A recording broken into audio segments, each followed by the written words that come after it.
آج کے محفل کے مہمان خصوصی دانشور، کالم نگار اور ایکٹیوسٹ جناب فرق سہیل گوندی صاحب کو آپ کی بھرپور تالیوں میں سٹیج پہ بلاتا ہوں کہ وہ آئیں اور اپنے خیالات کا اظہار کریں. جناب فرق سہیل گوندی صاحب.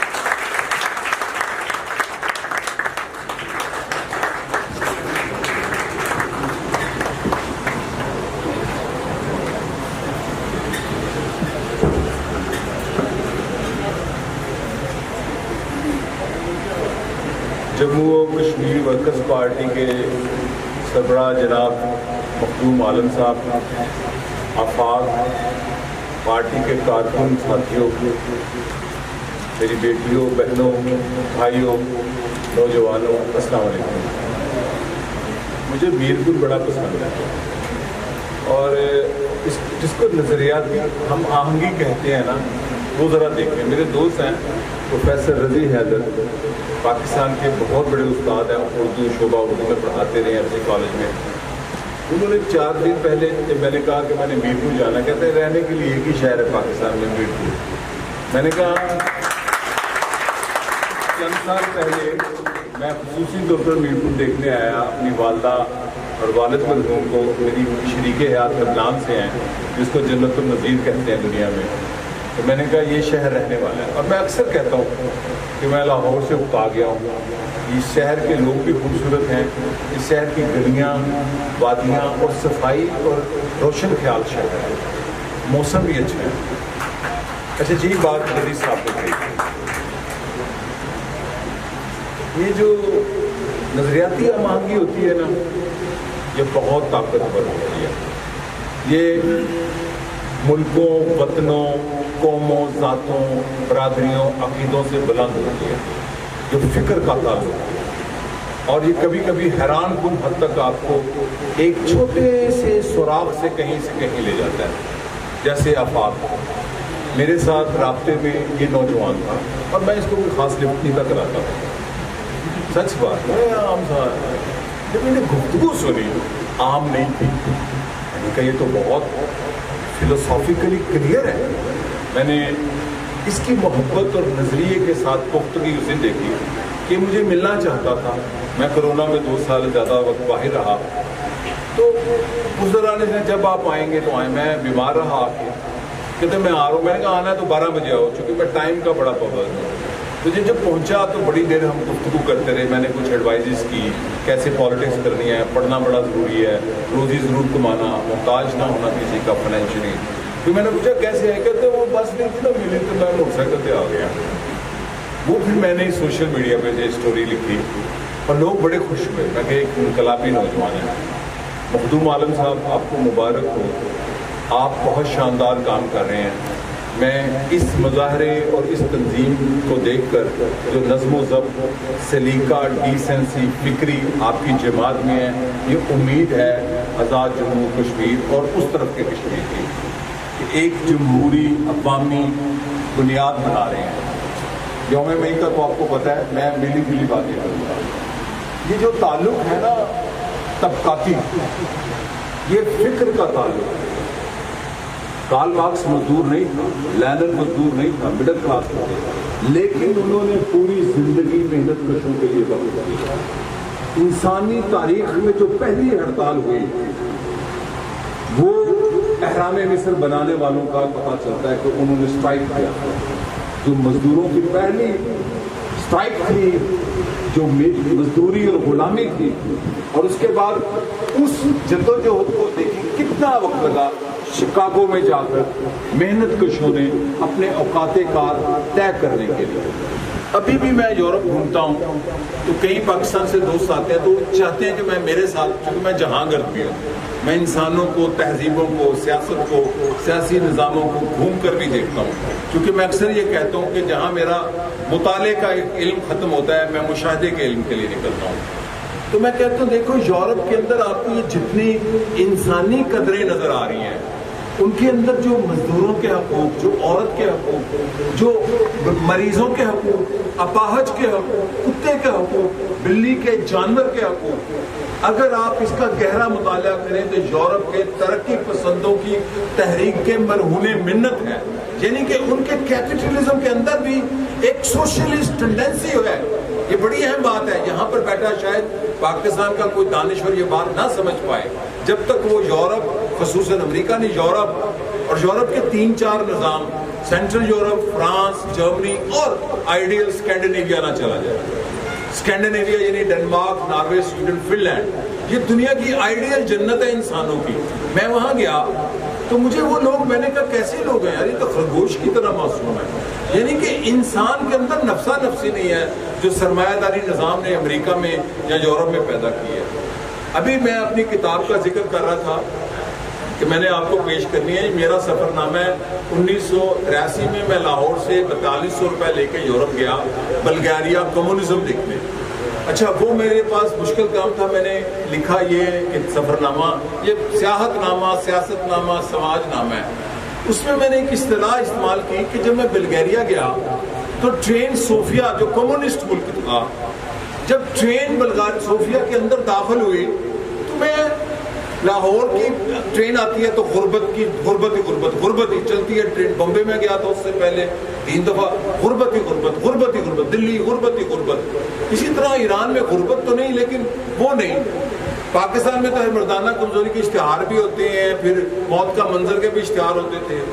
ایران، ترکی بھی دیکھا، وہ ذرا بہتر تھے. لیکن جب میں بلغاریہ گیا تو میں نے کہا کہ جب سے میں بلغاریہ رات ٹرین آئی ہے، اس کو میں سرخ جنت کہتا ہوں، کوئی مجھے مال بیچنے کا بورڈ نظر نہیں آ رہا.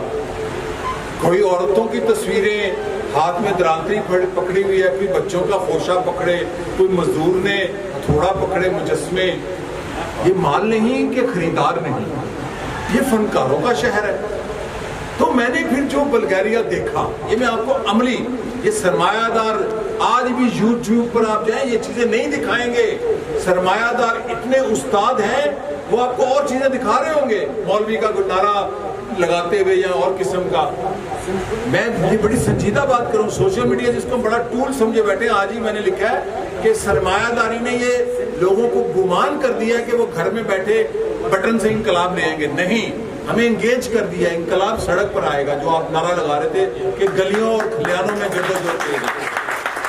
ہمارے جو نوجوان ایک انسٹرومنٹ ہے. تو میں نے جب وہ بلغاریہ کمیونسٹ دیکھا، لوگ نماز بھی پڑھ رہے ہیں، مسجد بھی آباد تھی. میں یہاں سے سن گیا تھا مسجدوں کے تالے ہیں، پھر جیسے بھی لوگ نکل رہے تھے سینیگاگ سے بھی نکل رہے تھے. لیکن کوئی میں نے دیکھا نفسا نفسی پرسکون نہیں ہے، پرسکون لوگ، بوڑھے لوگ بینچوں پہ بیٹھے ہیں، پارکوں میں بیٹھے ہیں، نوجوان کیفے میں بیٹھے ہیں. ایک منی بس دیکھی، یہ پوری میں نے اس کتاب میں لکھا ہے، یہ پڑھنے والی کتاب ہے. وہ بس ہی مزدوروں کے لیے بنی تھی کسانوں اور دیہاتوں میں. 12 سیٹر اس سے پہلے دنیا میں نہیں تھی، جس کو آپ فلائنگ کوچ کہتے ہیں. وہ سرمایہ داری دنیا میں آئی تو کوسٹل اور فلائنگ کوچ ہو گئی مہنگی. یہ چھوٹی بس، یعنی کہ مزدور کا نظام مملکت جو بنایا ترقی پسندوں نے، وہاں کوئی مال خریدنے والا نہیں تھا. مال پیدائش سے موت تک ریاست ذمہ دار تھی. تعلیم کی، پانی کی، بجلی کی، گرم پانی کی، سال کی سیاحت کی، تعلیم، اعلیٰ تعلیم کی. تو ان کو پاس تسلی ہی تسلی تھی، اطمینان.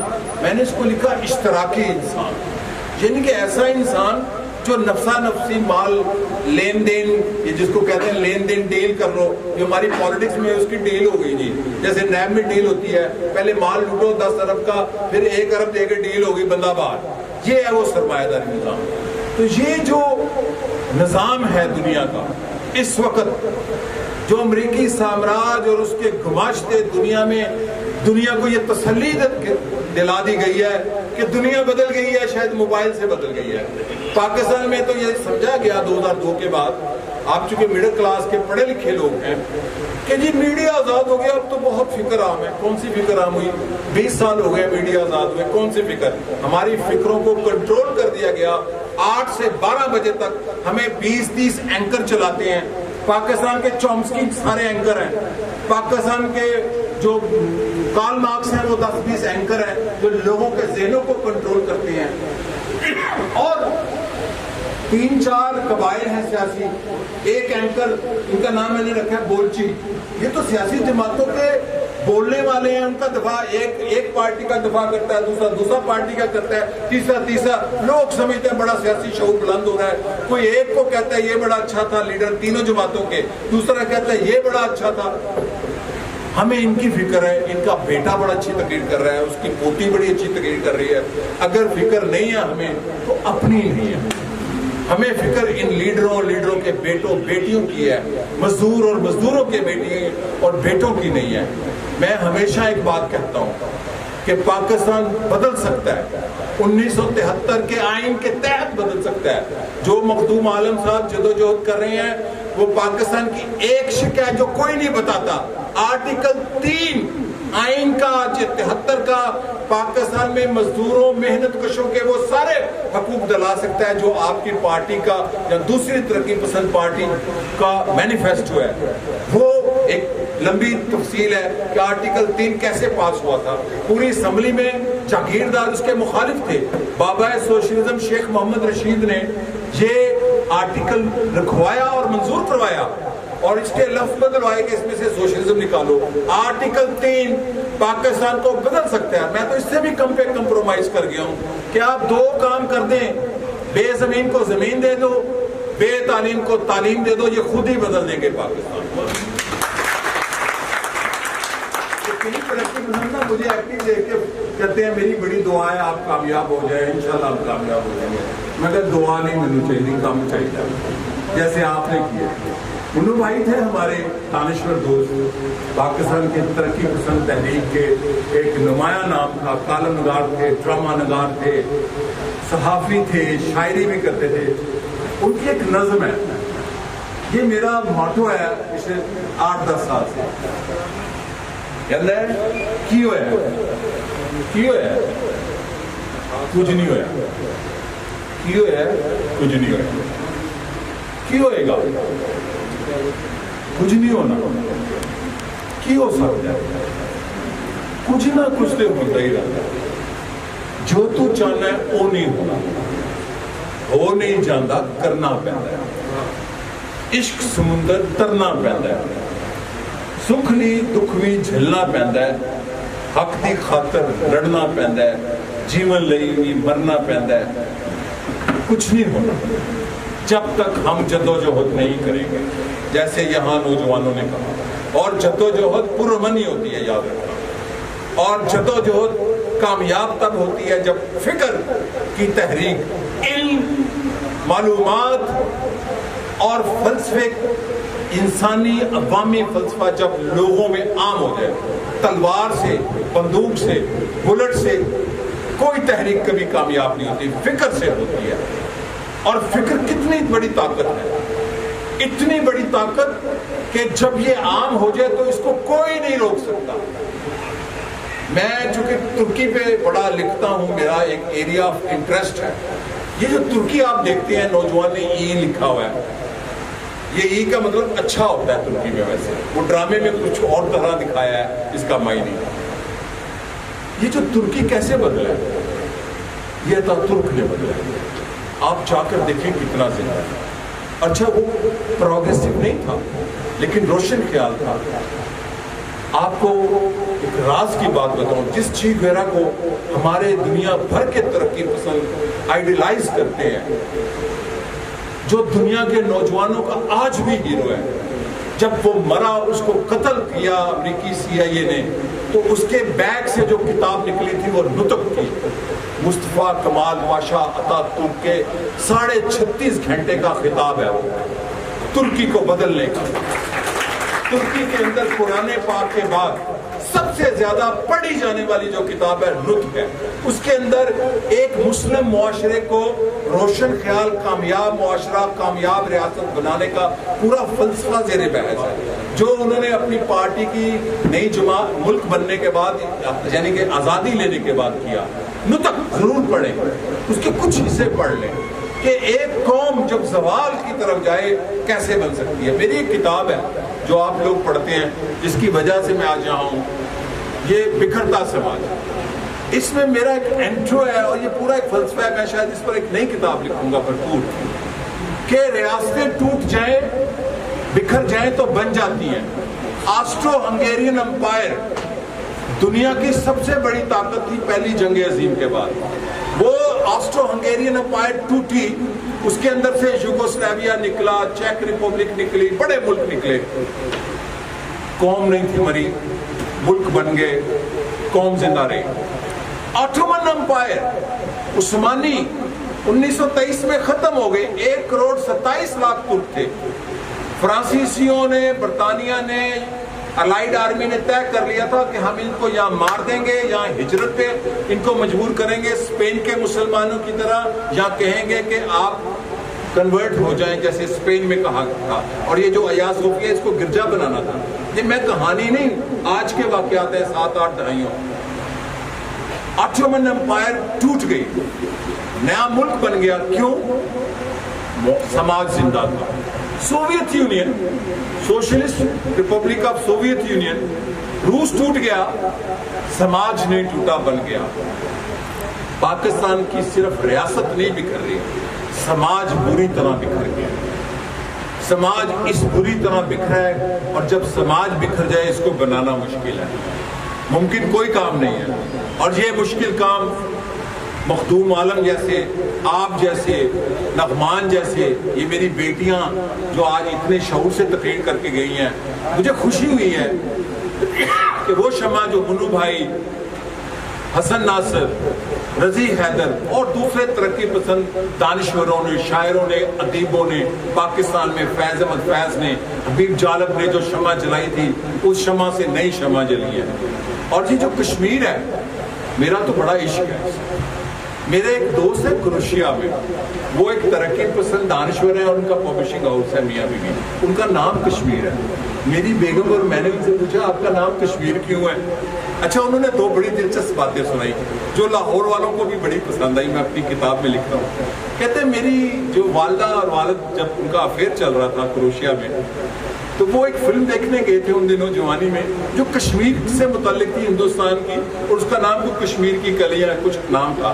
تو جب میں پیدا ہوا تو میری والدہ اور ان کی والدہ نے جب شادی کر لی تو بیٹے کا نام کشمیر رکھا. میں بھی نام چیک کر رہا تھا کہ پورا نام کیا ہے. پھر اس نے کہا you know Farooq what is لورکا؟ ایک بڑا ترقی پسند. میں نے کہا Lorca was a renowned progressive poet, leftist. کہتا ہے یس, نام ہے بلکان کے خطے میں, یورپ کے جو بلغاریہ, یوگوسلاویا, چیک, یہ جو پورا خطہ ہے روس تک. کہتے ہیں یہاں پہ جو خانہ بدوش ہے نا, جو آپ کے پنجاب اور سندھ سے آئے ہیں, جتنے جپسی ہیں, یہ تو پنجاب اور سندھ اور راجستھان سے گئے ہیں نا. جب موسم بہار آتی ہے تو یہ کہتے ہیں لورکا, لاہور کی ہوا. لاہور کے خوبصورت ہوا کا نام انہوں نے وہاں دیا ہوا ہے, اس کو لورکا کہتے ہیں. تو کشمیر اور لورکا یہ بہت میرا تو انس ہے, رومانس ہے ان چیزوں سے. اور کشمیر کشمیریوں کا ہے, کشمیر کشمیریوں کا ہے. یہ کسی سامراجی, کسی ایکسپینشنسٹ, وہ ہندوستان ہو, وہ امریکہ ہو, وہ امریکہ کے پٹھو ہوں, ان کا نہیں ہے. وہ فیصلہ نہیں کرنے کا حق رکھتے. کشمیر کا فیصلہ کشمیریوں نے کرنا ہے. یہ دنیا کا ایک طاقتور خطہ ہے, اور یہ ایک نازک خطہ بھی ہے. یہ نیوکلیر نیکلس کے گرد ایک خطہ ہے. ہندوستان, پاکستان, چین اور کسی حد تک روس, دنیا کی 4 ایٹمی طاقتوں کا درمیان کا یہ خطہ ہے. اور یہ تحریک تب کامیاب ہوگی جب کشمیر کے لوگ اس کو ایک قومی ایشو بنا کر, جیسے فلسطین کا ایشو. میرے فلسطینی دوست ہیں بڑے بڑے. ابو جہاد کی بیٹی میری دوست بنی, مجھے نہیں تھا پتا ابو جہاد کی بیٹی ہے, جو یاسر عرفات کا استاد تھا, جو بانی ہے ابو خلیل الجہاد. وہ ایک سیمینار میں مجھے 10-20 سال پہلے ملے. ان کی فلسطین کی تحریک کتنا جبر ہے, کشمیریوں سے بھی زیادہ ہے. کیسے زندہ ہے؟ جارج حباش اور یاسر عرفات, مسلمان اور کرسچن, حتیٰ کہ یہودی فلسطینیوں کے حمایتی مل کر جدوجہد کرتے ہیں. انہوں نے اس کو قومی تحریک میں بدلا ہے. کشمیر کی تحریک جتنی پرامن ہوگی, جتنی فکر کی بنیاد پر ہوگی, جتنی نظریے کی بنیاد پر ہوگی, اتنی ہی جلدی کامیاب ہوگی. دہشت وحشت سے تحریکوں کو عارضی طور پر ان کا روک ڈالا جا سکتا ہے, کامیاب نہیں ہو سکتی. کشمیر کشمیریوں کا ہے. اور سارا کشمیر، اس کا فیصلہ کشمیر نے کرنا ہے، اسی میں پاکستان کی بقا ہے۔ اور مجھے تو یہ نعرہ ہی بڑا رومانوی لگا ہے، میں نے بھی فیس بک پہ ڈال دیا ہے، کیونکہ مجھے ماشاءاللہ ہزاروں لوگ زیادہ بھی شاید پڑھتے ہیں، نیلم جیلم بہنے دو ہمیں زندہ رہنے دو، یہ سب کچھ کشمیریوں کا ہے۔ اور یہ جدوجہد، یہ جو طبقاتی جدوجہد ہے، یہ کتنی اہم ہے۔ بابا سوشلزم پیپلز پارٹی کے سینئر وائس چیئرمین تھے 1970 میں، ذوالفقار علی بھٹو کی پارٹی کے جو لیفٹ کے لیڈر تھے کسانوں کے، مجھے انہوں نے بتایا کہ میں اچھلے سے الیکشن لڑا تھا جو ارائیوں کا علاقہ ہے، لاہور کے امیر ارائی میاں طفیل محمد ان کے مد مقابل تھے جو جماعت اسلامی کے امیر ہوئے بعد میں۔ کہتے میں ان کے ایک پمفلٹ سے جیت گیا، جماعت اسلامی کے امیر نائب امیر اس کا شاید۔ انہوں نے لکھا کہ میں اسلامی تحریکوں کا لیڈر ہوں، یہ ہے، اور میں ایک اعلیٰ ارائی خاندان کا چشم و چراغ ہوں۔ کہتے بس میں نے بات پکڑ لی کہ کیا امیر ارائی غریب کے بیٹے کو اپنی بیٹی دے دے گا؟ نہیں، امیر ارائی امیر راجپوت کو اپنی بیٹی دے گا۔ کوئی پاکستان کا سردار اپنی بیٹی دوسرے قبیلے، دوسری قوم، دوسری قومیت کے امیر بندے کو اپنی بیٹی دیتا ہے، غریب کو کوئی نہیں بیاتا امیر کے ساتھ۔ یہ جو طبقاتی رشتہ، کہتے ہیں بس میں نے پھر یہ کہا کہ دو ہی طبقے ہیں، اور میرا بھی یہ ماننا ہے، دو پاکستان ہیں، ایک غریب کا، ایک امیر کا، ایک محنت کش کا، ایک محنت لوٹنے والوں کا، ایک خربوزے، آم، بھینسیں، دودھ، مکان سرپلس پیدا کرتے ہیں، پسماندہ ٹیکنالوجی ہے۔ میں لاہور سے اسلام آباد جاتا ہوں، مچھیں جا رہی ہوتی ہیں سمگلنگ واسطے افغانستان کے جارجیا تک۔ پاکستان کا کسان، میں وہاں دیوسائی پہنچا، ایک گجر وہاں مجھے ملے، میں نے کہا کن راستوں سے آتے ہو؟ کوٹلی تو آئے ہیں جی، پورا 7 مہینے کا سفر کر کے وہ ان پہاڑوں سے رستوں سے جاتے ہیں، کہتے ہیں ہم دودھ رکھتے ہیں، تو بھینسیں بھی دودھ اور چاول رکھتے ہیں، کیا محنت کش ہیں، سرپلس دودھ، سرپلس گندم، سرپلس کنک، سرپلس شوگر، کاٹن، سرپلس گوشت۔ اور پھر غریب، یہ $1 بلین باہر جو جاتا ہے یورپ کے بینکوں میں، پاناما کے بینکوں میں، کہاں سے جاتا ہے؟ یہ غریب ملک نہیں، محنت کش محنت کرتا ہے، اس کی محنت لوٹنے والے ہیں یہاں پر، اور لوٹی ہوئی دولت واپس نہیں آتی۔ کہتے ہیں $220 بلین واپس لے آئیں گے، نہیں آتے۔ سرمایہ داروں نے، وہ بینک کی ان ممالک نے اس لیے بنائے ہیں کہ دولت لوٹو، تیسری دنیا کے حکمرانوں لوٹ کر یہاں لے آؤ، ہم آپ کو پناہ دیں گے، اور وہ آپ دیکھیں وہی پناہ لیتے ہیں، کوئی دبئی میں، کوئی پاناما میں، کوئی ولایت میں۔